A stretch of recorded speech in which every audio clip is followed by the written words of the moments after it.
Thank you for the opportunity to speak to CILAC today. I'm only sorry that the current situation for global travel makes it impossible for me to be with you. I thought what I would speak about today was the lessons we learned from the COVID pandemic regarding the role of science advice and how that might extend beyond COVID to the other attributes and role of science advice in every country. COVID represents a unique natural experiment in which every country in the world has had to grapple with uncertainties, emergent science, and an emergency that's required governments to recognise that evidence is critical in the decisions that they make, be it about the restrictions they made in relationship to the early stages of the pandemic, the continuing decisions they make as the pandemic evolved, the decisions they make about the use of vaccines as vaccines become available, and broader decisions about diplomatic and other aspects that flow from the pandemic, its impact on the economy, on social lives, on diplomatic relationships, and so forth. But it's interesting that when the pandemic broke out, many countries did not have an established science advisory mechanism and had to create ad hoc mechanisms to deal with the issue. And I think it's important, therefore, to stand back and think about what are the elements in science advice. One element is obviously the generation of knowledge through researchers, academics, not only within one's own country, but how that knowledge can be obtained and understood when it develops in another country. Knowledge generation. Without the capacities and the basic institutions of knowledge generation and interpretation, science advice is not possible. But more particularly is the issue of synthesizing that knowledge from different domains, what I call evidence synthesis. And I think particularly in COVID, where there has been so much evidence emerging so quickly, the challenge of how that evidence is brought together and interpreted is a real challenge for the science community if systems do not exist for that evidence synthesis. Perhaps the most common bodies that are good at evidence synthesis are either academies of science or special scientific commissions that get set up. But even if the evidence is synthesized, the evidence needs to be transmitted to the policymaker and the politician. It's a very distinct process. It's a very sensitive process.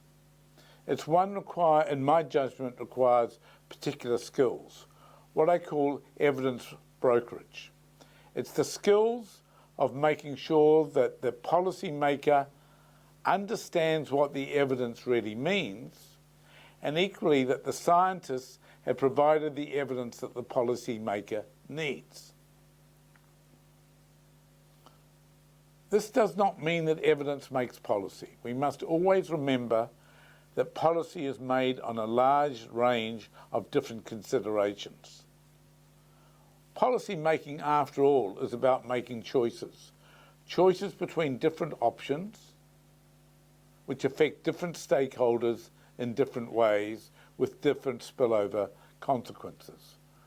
What evidence does is provide an understanding of what the system of interest is, in this case COVID, and what the implications of each option are. It is for policymakers and politicians then to judge those other more values-based attributes on which policy is ultimately made, be it fiscal priorities, public opinion, electoral contract, other priorities, diplomatic considerations. They all enter into the policy-making process. And the question, therefore, is who should do brokerage? Brokerage, at least in the country I come from, New Zealand, is conducted by the science advisors. These are people who have expertise in understanding science and understanding policy and act as interpreters between the two. In non-Anglophone countries, science advisors are not generally appointed, and their brokerage is a more ad hoc process, often from the president of a national academy or from the chairman of a particular commission. Now, I'm not going to spend time on it today, but I think that there's a need to recognise that brokerage is not just a matter of providing a formal report in writing to a policymaker. It's also about that informal discussion with the policymaker to make sure they understand the meaning of the evidence. And that's why, in the end, brokerage is probably best done under most circumstances by trusted individuals who have the trust of the science community, the trust of the public, and the trust of the policy community. Arrogance by scientists is the worst enemy of science advice.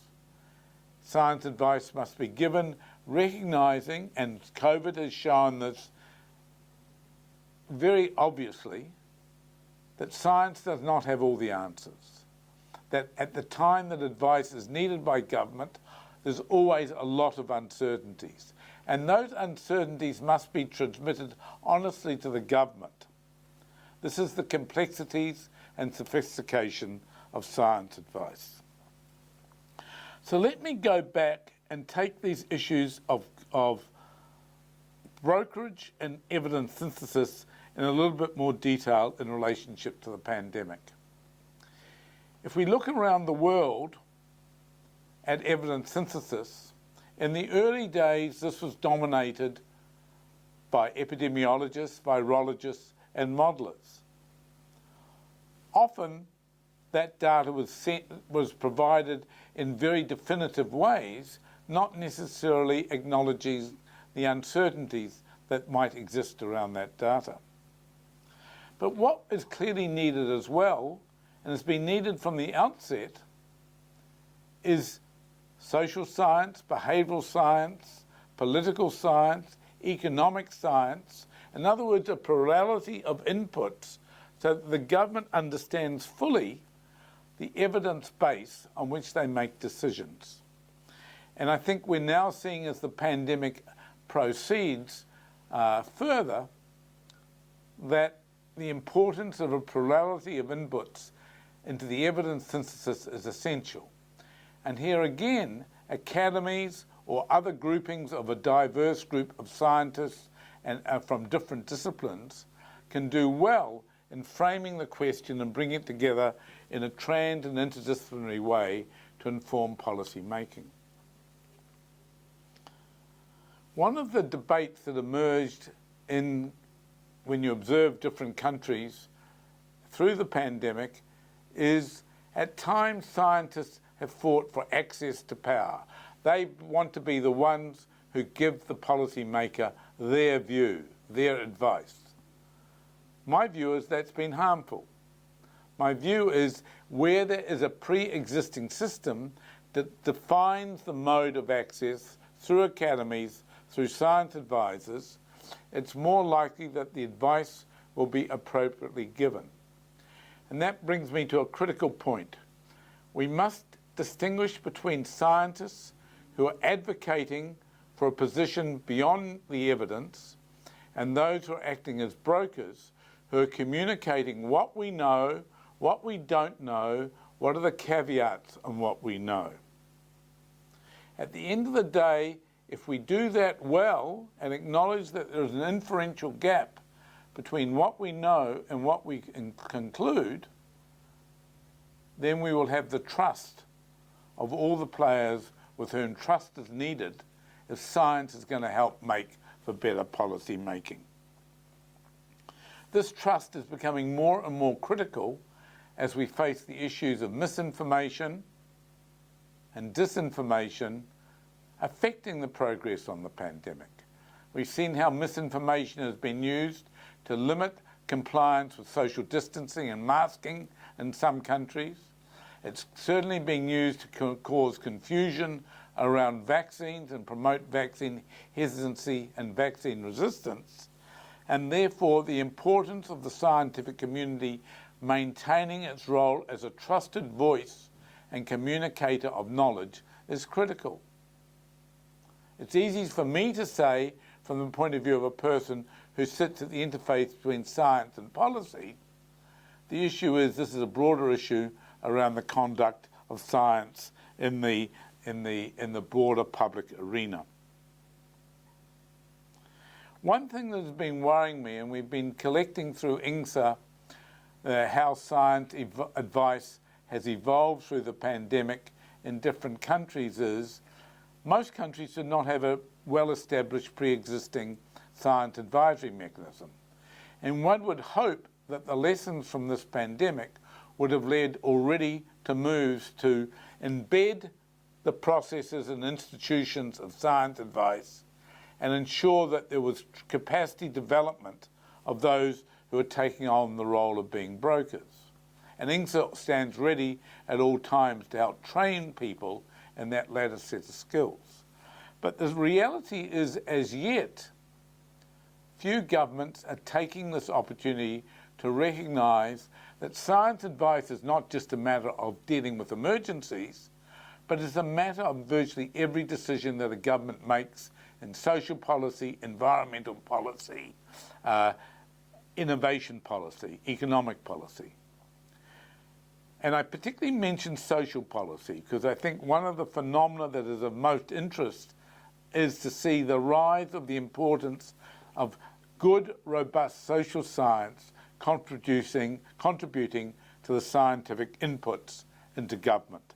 Certainly in New Zealand, the bulk of the science advisors and their greatest utility has evolved into being in the social sector domains of government. So in general, my conclusion is there's been a wake-up call from COVID. The world has not necessarily used science advice as well as it might have. Some countries have done very well, some have not. But it should be a wake-up call to all countries that science advice is essential, and in my view that needs pre-existing ecosystem of universities, research institutes, national academies, advice to legislatures where legislators like in Argentina and in Chile have important roles to play in policy making, advisors to the executive of government, think tanks and so forth. It's a complicated ecosystem. It's not a simple matter of one science advisor or a single national academy. It requires an ecosystem where the various players work individually and together to create effective mechanisms of knowledge generation, knowledge synthesis, and knowledge brokerage. This also has broader implications for how science will evolve in the 21st century. It means that the skills of transdisciplinarity, the skills of science communication, the skills of science to policy interactions, the skills of transdisciplinarity will be needed by many scientists as we address more and more of the problems, of the so-called wicked problems, climate change, biodiversity loss, social challenges to social cohesion, etc., etc. And in that regard, international cooperation and international interactions are critical. There's concern at the moment, as you know, about whether the WHO was properly equipped to do some of the decisions that needed to be made in a hurry. And there's work underway from different committees and including work from within INGSA itself on whether we can enhance the use of science and the way it's used within emergency responses. And then finally, let's think more broadly about the uses of science advice. We've seen science advice used in pandemics. At the other end of the spectrum, some countries are very good at using science advice or science in forecasting, technology assessment, and horizon scanning. We need to now be thinking, and our scientific community is doing a lot of thinking about what the world will look like in 10 years' time, 20 years' time, and 30 years' time, and what are the implications for that for the public policy. In my experience, the bulk of science advice is about making sure that the policy community fully understands the system they want to affect, change, or amend. Secondly, to point out the options that emerge from understanding the system and the implications of each option. But the choice of option is ultimately a values-based choice for the policy community and the political community. And I think it's important we understand science does not have all the answers, but without science, the answer that's made is less likely to be a good answer. So I hope in Latin America, as in elsewhere around the world, governments will take the opportunity that has emerged in the lesson from COVID and seek to develop pre-existing science advisory mechanisms, not just to use in emergencies, but to use in the everyday business of governing. Thank you very much.